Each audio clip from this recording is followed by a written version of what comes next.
Hey there, gang. So for the first time in a long while, I said to myself, you know what? I'm going to stay in this lobby. I'm going to play out the Eyrie map offering. And, well, it ended up just as you would expect.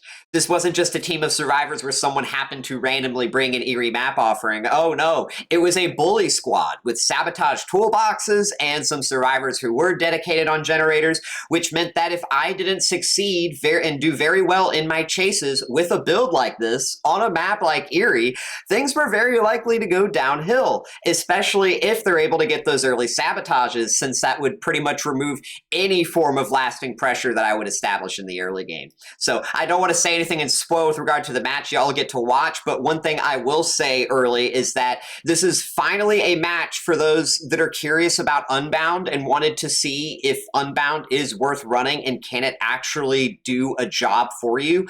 Well, this is just that. This is a great match to show why I think Unbound is still worth a perk slot, even if you find yourself in situations where it's not helping you get the down.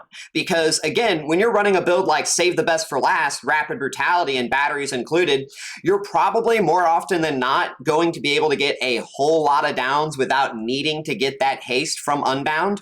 However, this was a match where, yes, the opportunism was in play. I was able to capitalize on both the proximity to a window and the haste from Unbound, and it accelerated my momentum in a game-changing manner that arguably is why I won this match. So this is a very fun and great build if you are looking for a chase build on Clown that is more non-meta. Again, keep in mind that when you are running a build like this, not only can you not really ignore the obsession, but you have to do well in chases because otherwise survivors are just going to beat you in macro efficiency. But yeah, it was fun at the end of the day, and we got some really great practice at some really difficult tiles, so hope you all enjoy the gameplay. Spare you some of those shards? Oh, you like my Eyrie shards? Oh, it says area crows? Fucking lovely. Well, we got at least an efficient pathing to kick this door.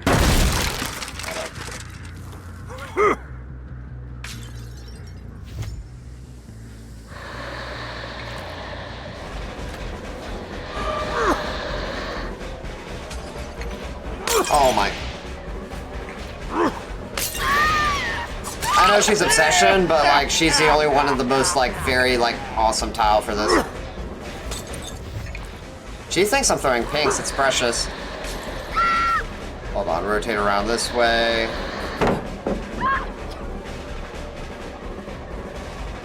Perfect.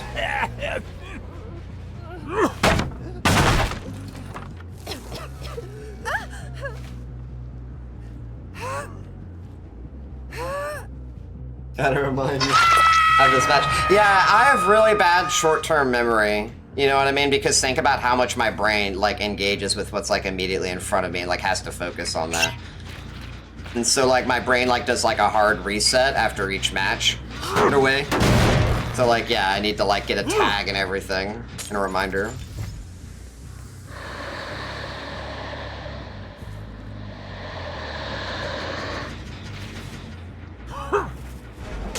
We're lucky, pallets on other side.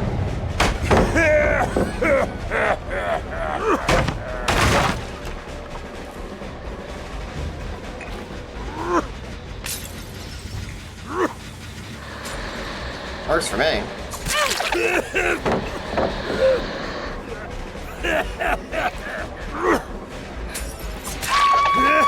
18% haste, by the way. You fine, babe.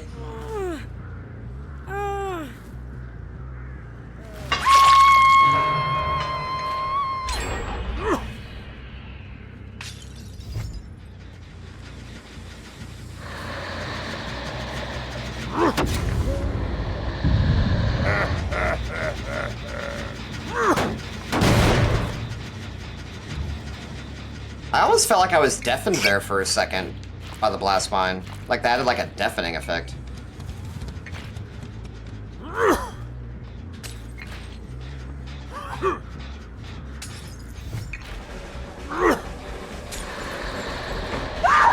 Oh, if only I kicked the door.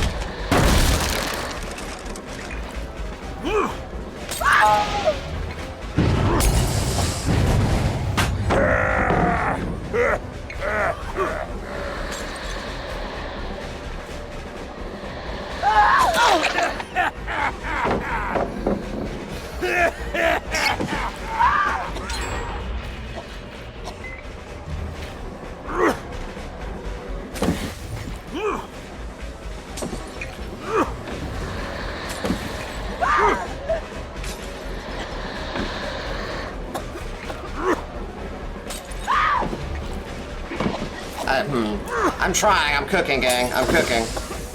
I'm cooking. I know I'm throwing here, but I wanna try this.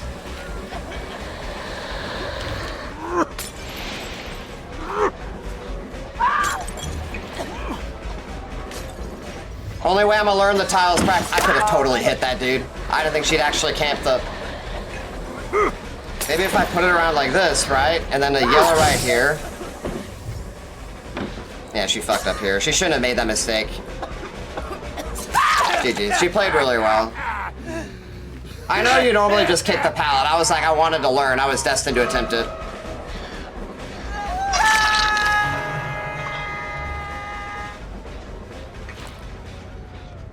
I don't really want to hit Obsession, though, so I'm gonna go this way.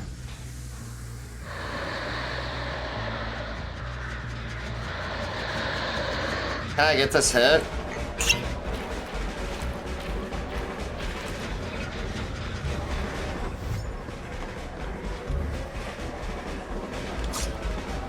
Dude, it's crazy, the FOV, man.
Hey!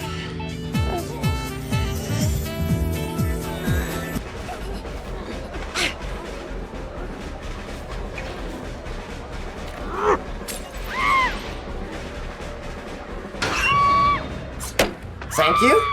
Like, I literally saw that. I saw that coming, like a mile away. Like, what?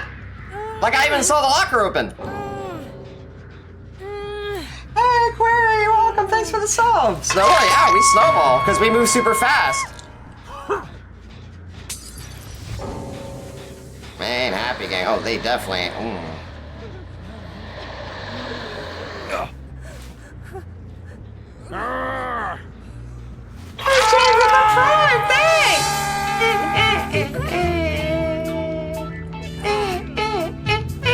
Eyrie crows too, huh, gang?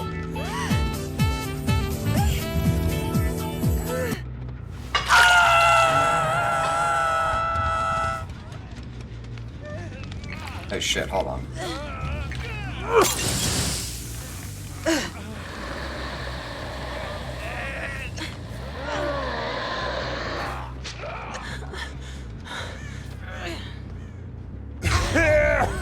Oh shit. Right, I forgot, gang, my bad.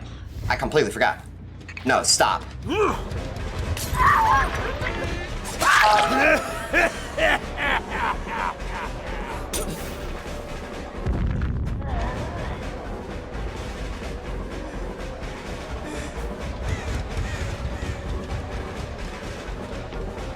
This bot is OTR.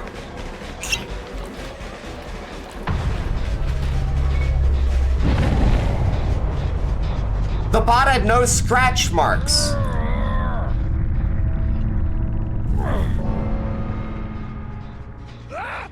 Dude, what the fuck just happened? Is that babysitter bullshit? Where survivors just like get free lucky break or something? Is that what that is? They get free lucky break for 30 seconds?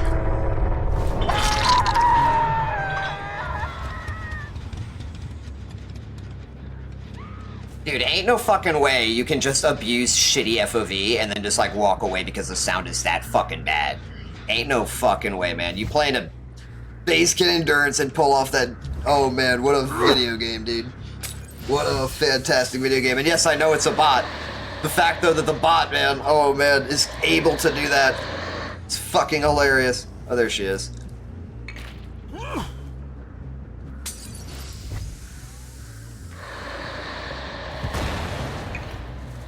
Wait. Y'all, scratch marks are so bad, I actually have to double guess and overextend like that. She is still here, right? Dude, I actually can't tell what the bot's doing. The bot, like, the scratch mark situation is so bad, I can't tell if she left this tile yet.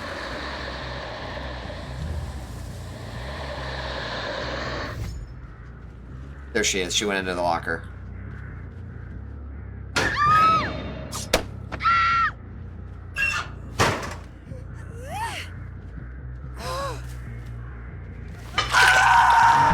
Yeah, I know, right?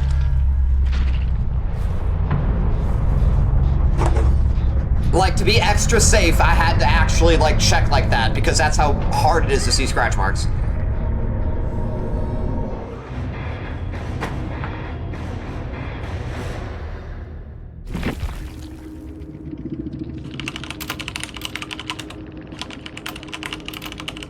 Commas. They did play well. I'm not trying to be like a sarcastic asshole. Like, they did play well. GG's. Especially that one chase that we got. Who was that against? Claude or Arella at the Double-Pallet? That was fun. Good game. So probably one of the biggest issues with playing out a match where survivors are bringing a map offering is that usually it's not just survivors who are bringing a casual loadout that are sending you to Eyrie of Crows and RPD. If they're bringing, like, Eyrie of Crows, they very likely have some very sweaty meta perks. They could be playing with some friends, which means they're going to have probably some third-party voice communication. And when you factor in some other things, right, such as sabotaging, flashlight saves, things have the potential to go really downhill as a clown player, especially if you don't have any generator perks, and especially if, as a human, right, you make some mistakes. But what we did have going for us in this match is that I do have a lot of hours, thankfully, which means I am vested and prepared for these types of situations. These survivors were altruistic, which does have its downsides I'll get to in just a second. And lastly, we are running a full chase build. And even though Eyrie of Crows is a map that Clown struggles on because the size of it, in addition to the tiles themselves and how they're kind of spaced, makes it to where Clown really struggles both playing certain tiles and everything. You look at the main building specifically, there are also 2 doors which must be broken in order to have very efficient chases that go to main building, because otherwise you have to deal with these windows. You have to take very strange pathing going around the left side because the doorway blocks the pathway, right? So it's just one of those things where that also puts Clown behind, and that's not even taking into account that there is still a killer shack, and the killer shack being in the corner of the map means that if survivors are looking to really waste your time, if you have to commit to that chase, they can pull you away from every other objective on the map. So that is basically everything. You look at all of that, if it weren't for my experience, if it weren't for the fact that I had some chase perks, and lastly, unironically, altruism on the survivor's part, things probably I would have lost this match, because I will say, I don't think I would have been able to win had I didn't slug all 4 survivors. They had gotten a good bit of generator progress, and what really won the match for us essentially is because they committed to their altruism. It set them back on their generator repair speeds. It opened them up to that snowball and slug potential. And that is basically my point here, is because yes, altruism can be game-changing against Clown. You get that flashlight save, that pallet stun, you give them the endurance so they can break the chase, right? Especially if they're running anti-tunnel perks. That can be what prevents Clown from winning in the macro game. But the thing is, when you're not working on generators, when you are hovering near Clown, you're removing his one main downside. Clown doesn't have any map mobility. So going toward him, right, you're not making him have to work to get these health states. That is what allows him to just completely flip the switch here. He's able to turn the tables. And that was why I won this match. Because again, I don't think against these survivors, with how efficient that they were, especially with how good they were in chase, had I gone for a longer, more conventional style win, right? Had I just gone for a couple of hooks here and there, and I didn't drop the survivor. Notice how at the end I chose to drop one of the survivors I was carrying toward the hook. I believe it was the Arella, and go for the Kate. If I carried Arella to the hook, Kate would would have picked up probably everybody else. I would have had to, they probably would have gone off and reset. I wouldn't have been able to necessarily tunnel anybody because we do have two survivors here that do have DS, right? And even though Arella didn't have DS, that's not to say that I don't have to break chase, go for someone else somewhat more near the end game. And that's kind of my point here, is that we were very far ahead because the survivors gave us that macro pressure through their failed altruism. But in the event that I didn't capitalize on that pressure, if I relinquished it voluntarily, and thus if I fell behind and had to play into the hand of their anti-tunnel perks, of even their anti-slugging, imagine if I did give Jeff that opportunity, right? You know, we didn't even talk about how Arella has the healing perk with Will Make It, where she heals so fast the more hook states that you have.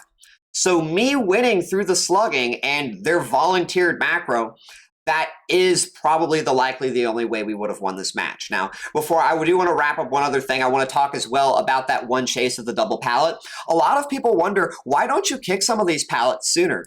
And the reason why is because in order to learn how to play these pallets, you have to concede the fact that you're probably going to have some longer chases, right? You got to kind of stumble in order to learn how to walk, you know, how to run, things like that. And that's why I committed so heavily to trying to down Arella without kicking any of those pallets. And on that point too, this is an older match. This is at least 3 weeks old, believe it or not. So if you saw the match that I played very recently on Greenville using a new player build, where I also went against a survivor at that double pallet loop, and I was able to get the down a whole lot faster, well, that's where the practice comes into play, gang. The practice that I got on this match, Eyrie, very likely factored into my ability to do so well when I did chase the Sable on Greenville. Another point I also want to mention is that this is one of those matches where the decision to run Unbound actually was game-changing.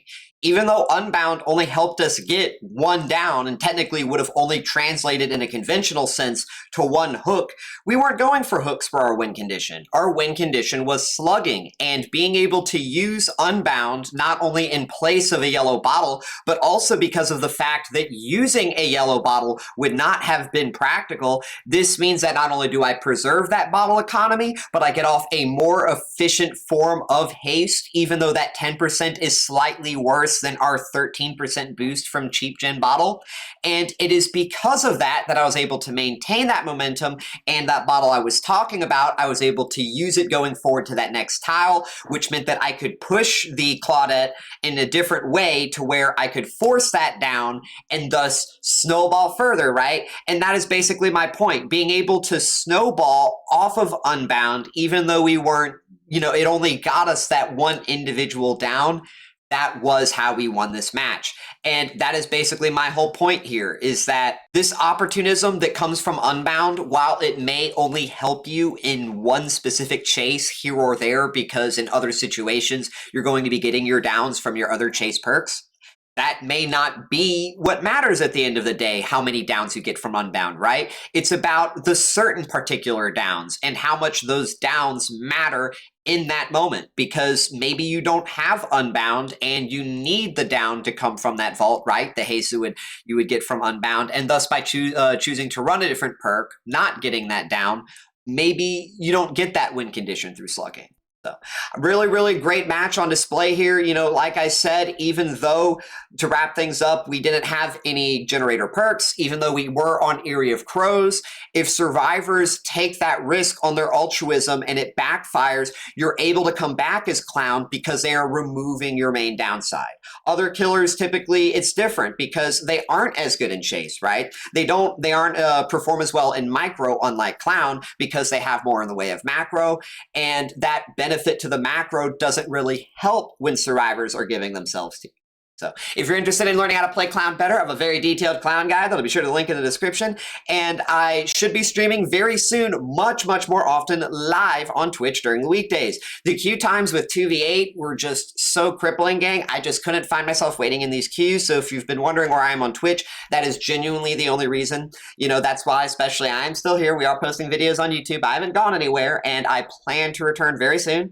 Also, if you really like this video and my content, I'd really appreciate it if you'd like and subscribe, not just for yourself because you get to see when I post new videos, but also because it really helps me out a lot with the YouTube algorithm. It makes it to where my content gets pushed to more viewers, and thus I'm able to teach more people about the game and thus, help more people out. So other than that, I hope y'all really enjoyed this video, and I'll see y'all next time. Later, gang.